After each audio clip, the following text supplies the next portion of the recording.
ఎందుకో అవతల మనిషి లోపాల గురించి మాట్లాడమంటే పొలవమంటూ వచ్చేస్తారు కొందరు. వాళ్ళ బరువు నువ్వేమన్నా మోస్తున్నావా లవ్ గురించి మాట్లాడడానికి? వాళ్ళ రంగు నువ్వేమన్నా మార్చగలవా కలర్ గురించి మాట్లాడడానికి? వాళ్ళ హైట్ నువ్వేమన్నా పెంచగలవా పొట్టి పొడుగుల గురించి మాట్లాడడానికి?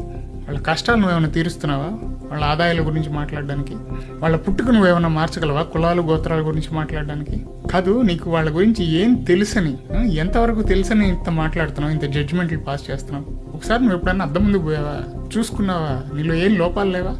కదా, మన దగ్గర అన్ని పెట్టుకుని పక్కన వాళ్ళ లోపాల గురించి అవసరం అంటావా? మాటలు ఏముందిలే, నలుగురు మధ్యలో ఉన్నప్పుడు 100 మాట్లాడతాం, కానీ ఆ 100 మాటలతో ఒక్కరిని కూడా బాధ పెట్టకుండా మాట్లాడడమే సంస్కారం. అది ఉంటే నీతో ఎప్పుడు నలుగురు ఉంటారు, అది లేకపోతే నీతో ఎవరు మిగలరు. ఒకవేళ ఎవరన్నా ఉన్నా కూడా అది వాళ్ళకి నీతో అవసరం ఉన్నంత వరకే. ఇలాంటివి లావు పొట్టి పొడుగు సన్నం కులం గోత్రం whatever so and so ఎక్కిరిచ్చే వాళ్ళు అంటారు చూసారా,